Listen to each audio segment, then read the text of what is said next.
Bismillahirrahmanirrahim. Assalamualaikum warahmatullahi wabarakatuh. I'm Fitriyana Ramli from PBIB.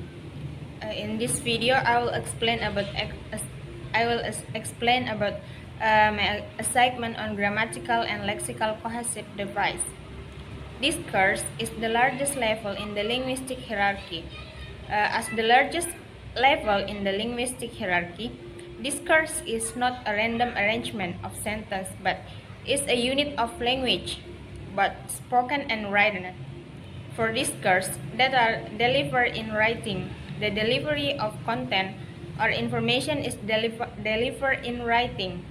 This so that the writing is understood and interpreted by the reader.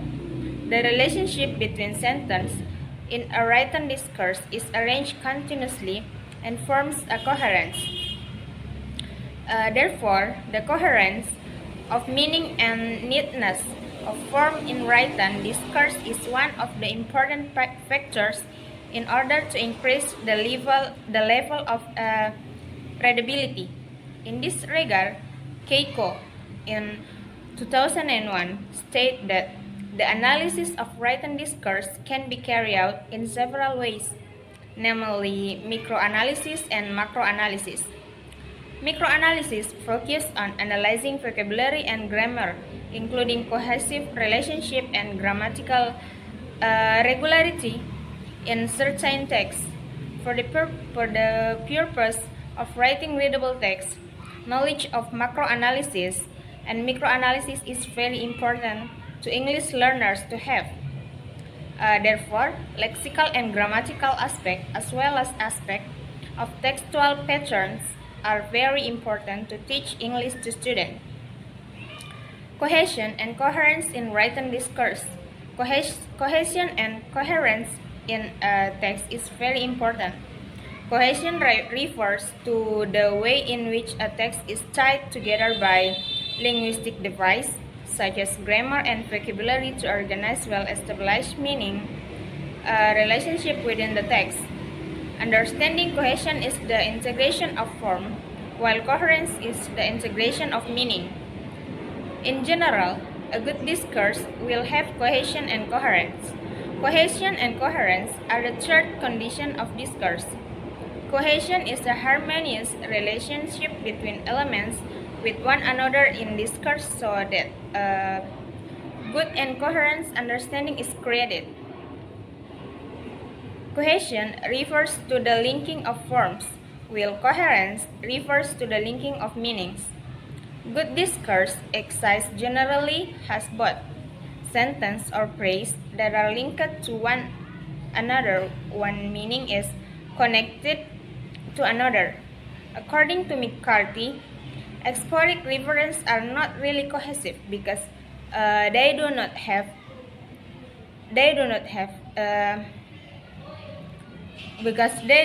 tie two elements together in the text. However, no less important is the active role of the reader or listener in creating coherence.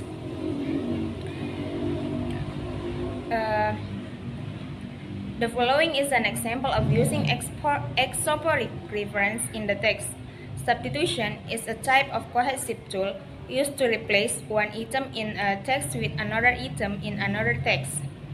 Substitution is different from reference, where reference is a relation in terms of meaning, while substitution is a relation in terms of wording or grammatical. Ellipsis is a figure of speech that omitted some words or sentence. This figure of speech is often used in literary works in the form of poetry. Okay, now let's discuss about verbal ellipses. There are two types of verbal ellipses that can be found in English, namely lexical and operator ellipses.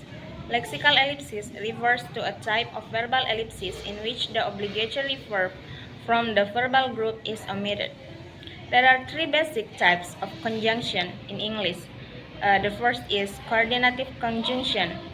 This is about used to connect items that have the same grammatical type.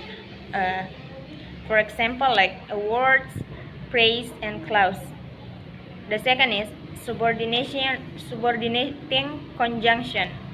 In English, sentence uh, function as dependent words or subordinator, which are used to introduce a clause and to subordinate the next clause. And the third or the last is correlative conjunction, are known as conjunction that works in pairs to combine words, phrase that have the same position in terms of length and grammatical structure in a sentence. Lexical device or lexical cohesion. Lexical device refers to the vocabulary used to create coherence in the text. The vocabulary is then called to carry out the function of lexical cohesion. Lexical cohesion refers to the achievement of coherence in the text due to the choice of vocabulary.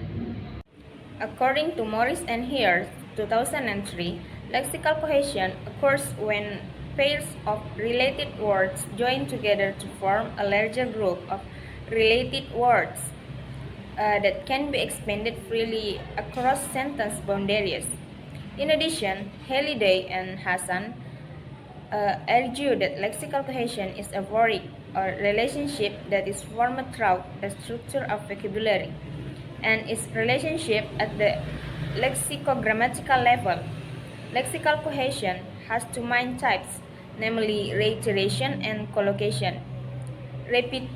Repetition includes repetition, synonyms, or nearly synonyms, hyponymy, metonymy, antonyms, and general nouns. Repetition. Repetition is repeating the same word several times to make ideas clear.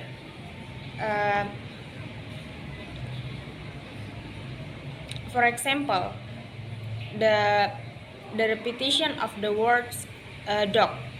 In this sentence, John saw a dog. The dog was injured by the children. However, repeated lexical items are not necessarily in the same morphological form. Synonyms. Synonyms is a selection of lexical items that are similar or have a related meaning to other words. Usually, to avoid repeating the same word over and over again. Collocation. Collocation is a type of lexical cohesion that results from the use of one word for another. According to Dictionary of Cambridge, collocation are defined as words